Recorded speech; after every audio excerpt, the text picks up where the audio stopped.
Pag umabot na tayo ng 75 anyos, pareho-pareho na lang ba tayong lahat?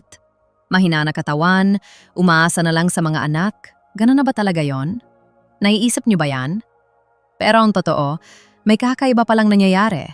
Mga tao na same age pero iba-iba ang buhay.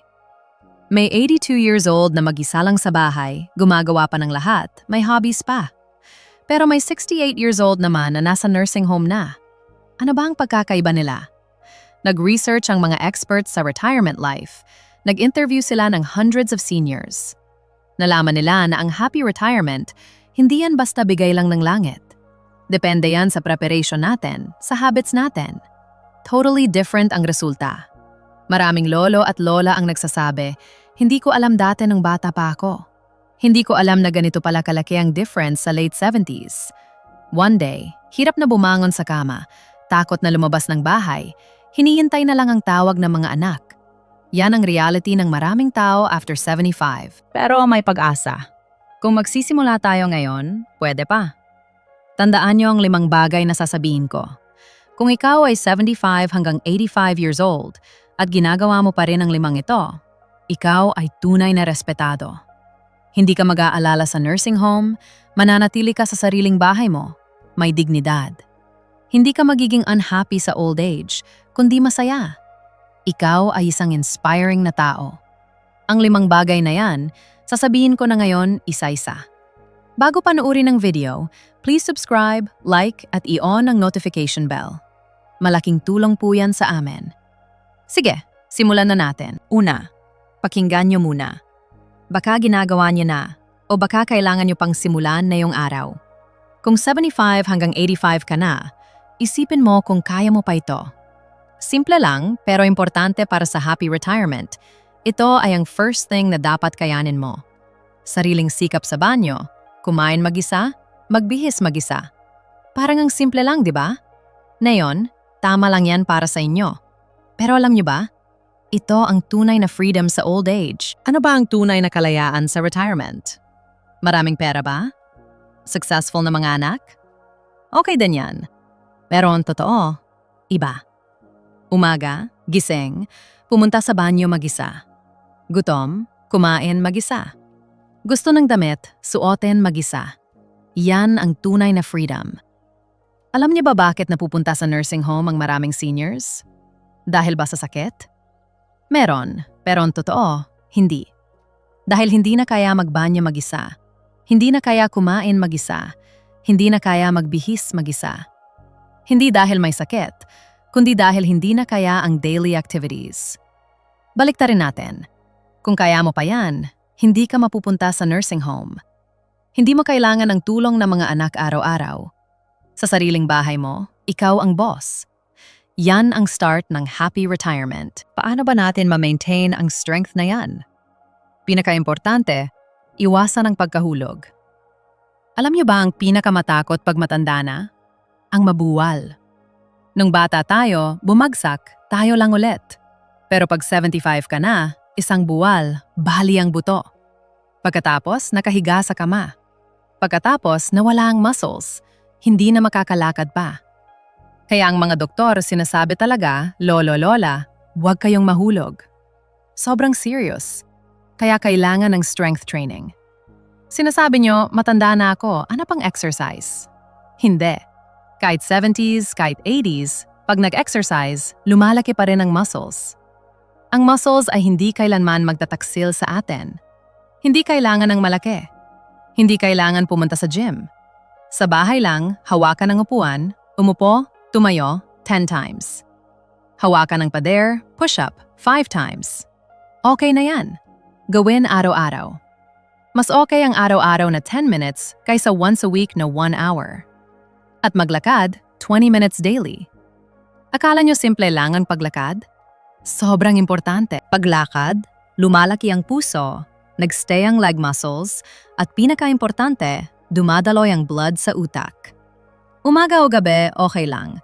Masama ang weather, sa loob ng bahay, lakad pa rin. Importante, gawin every day.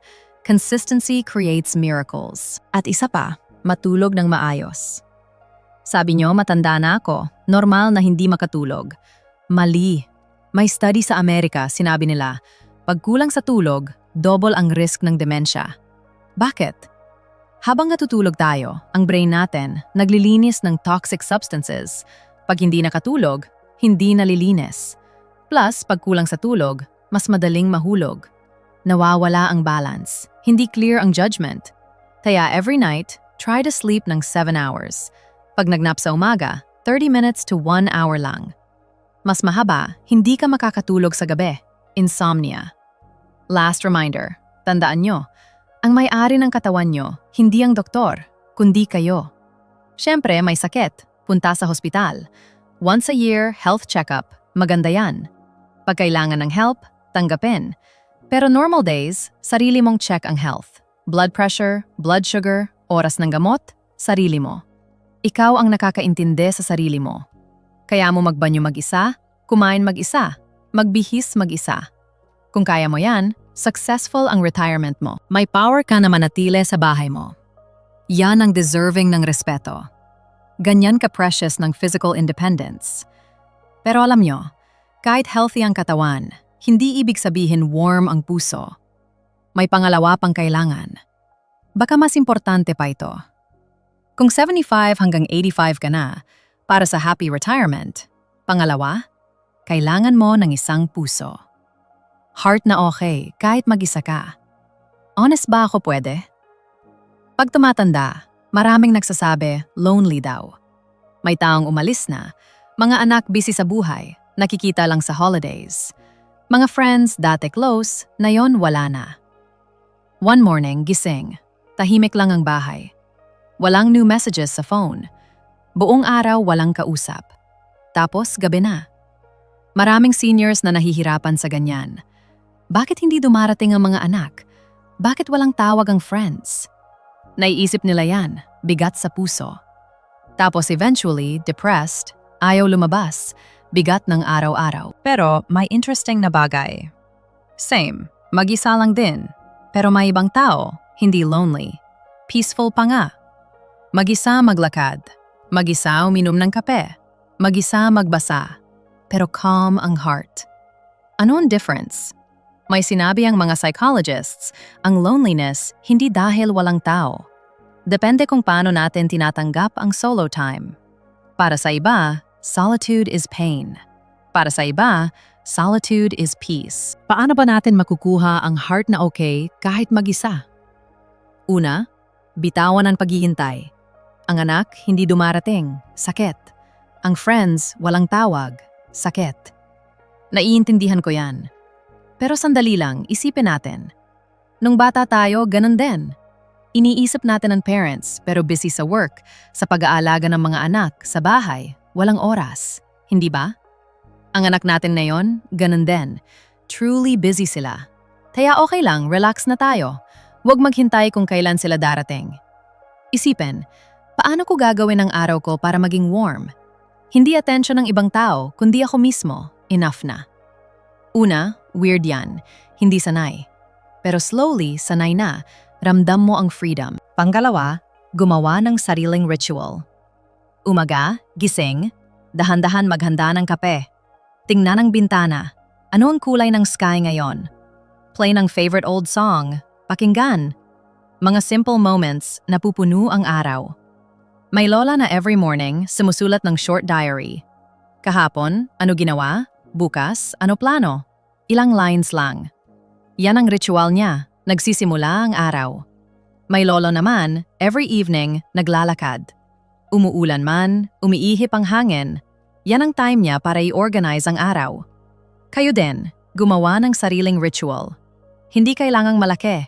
Start small. Pangatlo, matuto ng bagong bagay. Slowly. Sasabihin nyo, matanda na ako. Ano pang bago? Pero ang taong nag-aaral, bata ang puso. Masaya ang process, masaya makita na umuusad ako. Smartphone usage? Okay. Drawing? Okay. Calligraphy? Okay. Kahit hindi magaling? Okay lang. Hindi para maging expert, kundi para mag-enjoy.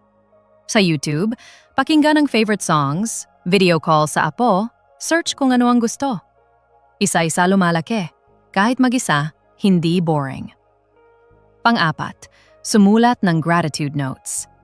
Bago matulog, isulat ang 3 bagay na thankful ka ngayong araw. Maganda ang weather. Masarap ang kinain. Comfortable ang katawan. Mga small things, okay lang. Una, parang walang masulat. Pero ilang araw pa, makikita mo na ang mga bagay na thankful ka. Nababawasan ang reklamo, dumadami ang warm feelings. Panlima, magkaroon ng time para mag-let go ng feelings. 10 minutes okay na. Sa Buddhism, sinasabi, loneliness comes from attachment. Dapat darating ang tao. Dapat alagaan nila ako. Pag i-let go natin yan, gaan ang feeling. Tahimik na umupo. Focus sa breathing lang. Inhale, exhale. 5 minutes lang, nawala na ang complicated thoughts. Punta sa simbahan para mag-pray. Okay. Sa bahay, tahimik na nakaupo, eyes closed, okay then. Pag peaceful ang heart, ang loneliness, iba na ang tingin. Honestly, solitude, hindi masama. Solo time is time para tingnan ang sarili, maging close sa sarili. Nung bata tayo, sobrang busy, walang oras para sa sarili. Ngayon, may time na. Okay kahit mag-isa. Yan ang tunay na strong na tao. Hindi umaasa sa iba, sarili lang, may peace na. Yan ang tunay na happy retirement. Ramdam ba ninyo? Heart na okay kahit mag-isa, precious talaga. Pero may isang bagay pa. Pangatlo, importante na protektahan. Kapag wala ito, kahit healthy ang body, kahit peaceful ang mind, may anxiety pa rin sa retirement. Kung 75 hanggang 85 ka at ginagawa mo pa ito, ikaw ay isang great person na may happy retirement. Ito ay sariling pera, sarili ang nag-manage. Alam niyo ba kung sino ang tunay na mayaman? Yung maraming pera sa bank ba? Hindi pala. Ang tunay na mayaman, yung pwedeng gamitan ng pera anytime, kahit maraming ari-arian, pero ang mga anak ang nag-control, hindi mo magamit, ano ang point?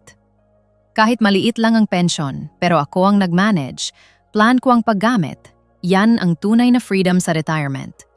May sinasabi ang mga retirement experts, sa financial independence, hindi amount ang importante, kundi control. Alam ko kung magkano meron ako, magkano ginagastos, magkano natitira. Yan ang tunay na financial self-reliance. Paano natin ma-maintain ang power na yan? Una, tingnan ang monthly expenses. Telco bills, condo dues, utilities, insurance. 1-1, magkano? Surprisingly, maraming hindi alam. Check natin slowly. May insurance ba na hindi na ginagamit pero lumalabas pa rin? May cable TV ba na hindi na kailangan? Isa-isahin, monthly 5,000 to 10,000 pesos masave. Sasabihin nyo, ilang libo lang, ano yan? Pero monthly 5,000, yearly 60,000. 5 years, 300,000. Sa retirement, every peso precious. Ngayon, may smartphone apps para easy ang management o kaya gumawa ng notebook. Importante, alam ko exact kung magkano ginagastos. Pag nakikita mo ang numbers, nawawala ang vague anxiety. Pangalawa, mag-ingat sa scams. Very important. Ngayon, 60s, 70s, 80s seniors, pinakamadaming nabibiktima ng voice phishing at investment scams. Guaranteed principal, high returns monthly. Never believe that. Walang ganyan. Mas mataas pa sa bank interest, agad dapat mag-doubt. May tumawag na anak o apo, emergency, kailangan ng pera? I-hang up. Tapos directly call yung anak, verify sa actual voice. May tumawag na galing sa bank? Hang up. Search mo mismo ang bank number, ikaw tumawag. Medyo hassle? Pero ito lang ang paraan para protektahan ang life savings. Once na scam, isang iglap lang, nawawala ang pera. At yung pera, hindi na babalik. May kilala akong lola, 79 years old, one phone call, nawala ng 3 million pesos. Buong buhay nagipon, one day lang, wala na. Sobrang sakit, sobrang hiya. Sa mga anak, hindi nasabi. Mag-isa na lang nag-suffer. Ayoko mangyari sa inyo yan. Ang mag-doubt, hindi nakakahiya. Ang maging careful, Yan ang wise. Pangatlo, sa mga anak. Hindi kailangang sobrang bigay. Maraming nagsasabi, ayoko maging burden sa kanila, kaya unang bigay ko na. Naiintindihan ko yung feeling. Pero ang retirement funds ng seniors, priority yan. Ang mga anak, may sariling buhay. Hayaan natin sila na mag-manage ng sarili. Actually, pag financially independent ang seniors, mas comfortable ang mga anak. Ang tunay na burden, pag later wala ng pera, mangungutang sa kanila.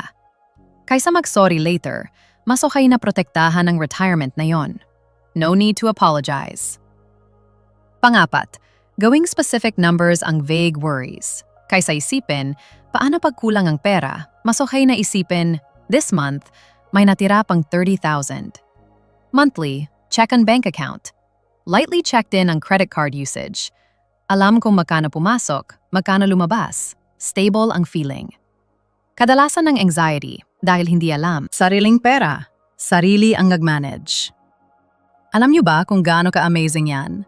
Pag kaya mo yan, truly independent ang old age mo. Hindi umaasa sa iba. May power ka na mabuhay ng matuwid. Ang amount ng pera, hindi yan importante.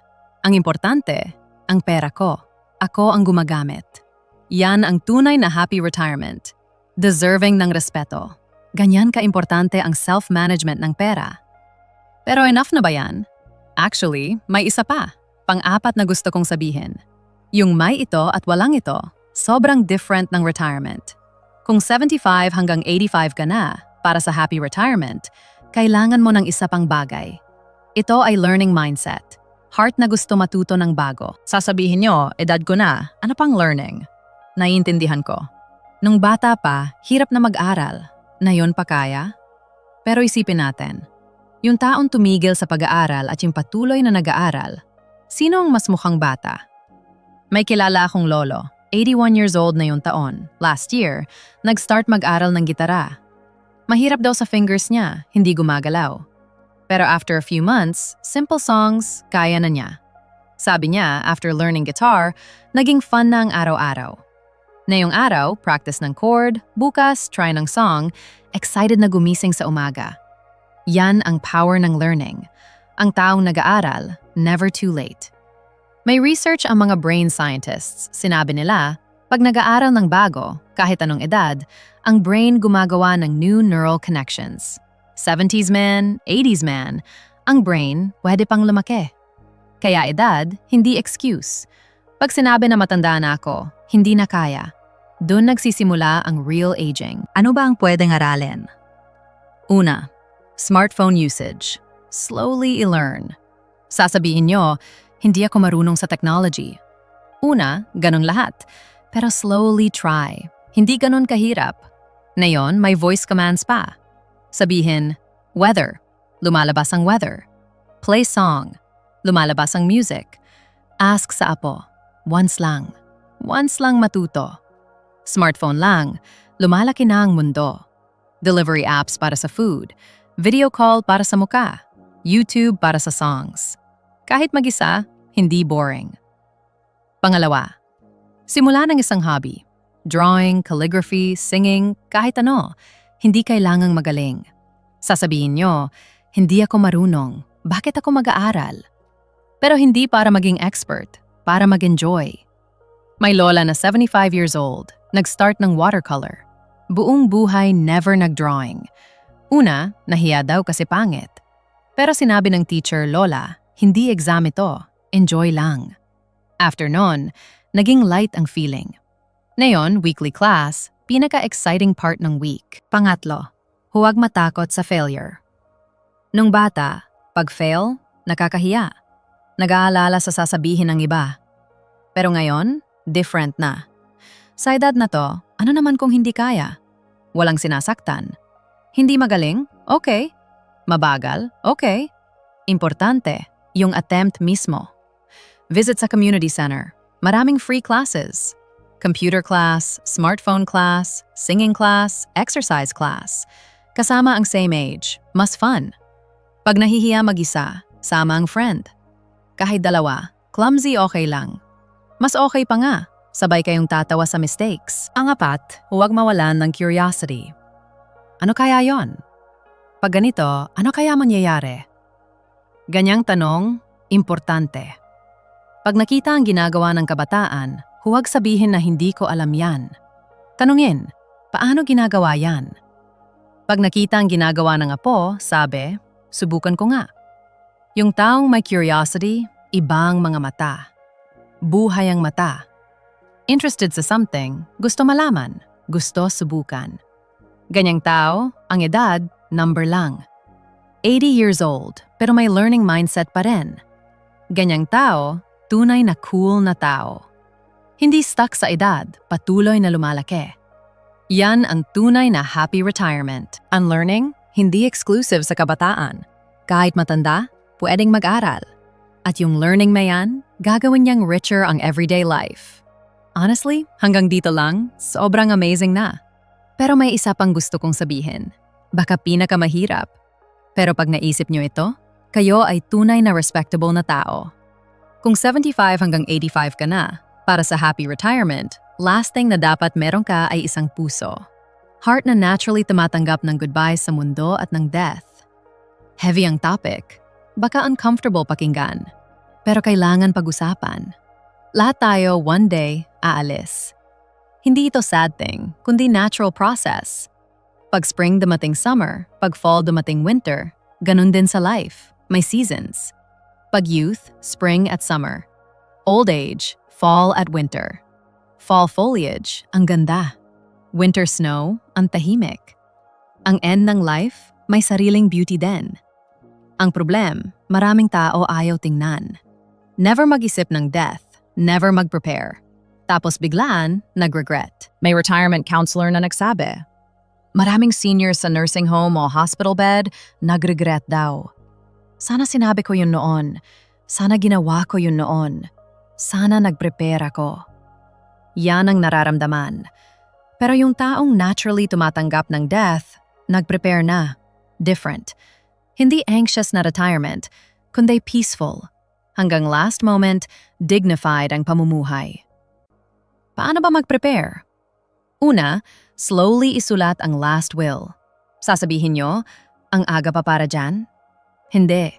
Na yun na healthy, yan ang perfect time. Clear ang isip, malinaw ang gusto. Ang properties, paano bahatin? Ang libing, paano gagawin? Life-sustaining treatment, gusto ba o hindi? I-decide na yan in advance. Later, hindi magulo ang family. Hindi mag-aaway ang mga anak. Surprisingly, after seniors pass away, maraming away sa family at relatives. Kaya in a way, ito ay last act of kindness para sa family. Hanggang below, great at wise na senior. Pangalawa, gusto gawin, gawin na yon. May gusto puntahan? Go now. May gusto makita? Meet now. May gusto sabihin? Say now. Pagsabi ng later, baka never na. Tomorrow, baka wala na. I love you, thank you, I'm sorry. Yan, sabihin habang may oras. Huwag later mag-regret. Pangatlo, mga gamit. Slowly organize. Pag ako umalis, linisin ng mga anak. Huwag ganyan mag-isip. Para sa mga anak, pag inisa-isa nilang tinapon ang gamit ng parents, sobrang sakit.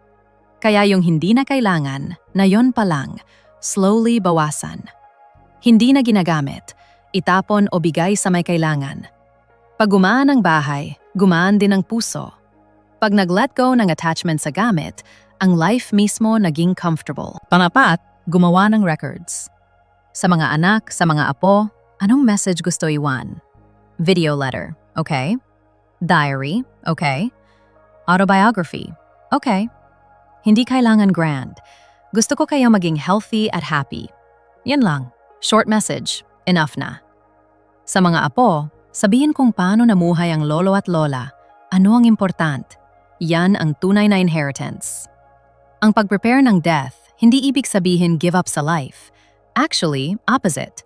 Pagtanggap mo ang death, mas valuable ang today. Ang moment na ito, mas shining ang feeling. May pari na nagsabi, yung taong araw-araw natatakot sa death, hindi fully nabubuhay sa present. Totally true. Taong naturally tumatanggap ng goodbyes sa mundo, yan ang truly mature na tao. hanggang end ng life, prepared ng maayos. Amazing. Yan ang tunay na peaceful retirement. Kung 75 hanggang 85 ka na at ginagawa mo pa rin ang limang ito, Ikaw ay deserving ng respeto. Walang worry sa nursing home, sa sariling bahay, matuwid ang pamumuhay. Great na tao. Deserving ng happy retirement. Pag hindi mo pa lahat nagagawa, okay lang. Starting today, isa-isa, slowly start. 65 man, 75 man, 80 man, walang problema. Na yon ang pinakamabilis na oras. Ang pagtanda, hindi natin kontrol. Pero ang unhappy feelings, choice. Ang happy retirement, hindi galing sa langit. Kayo ang gumagawa. Palagi kong sinusuportahan ang happy retirement nyo. Ito ay wisdom of life. Kung nakatulong ang video ngayon, please share sa important people. Subscribe, like, notification on. Big help para sa better videos. Salamat po!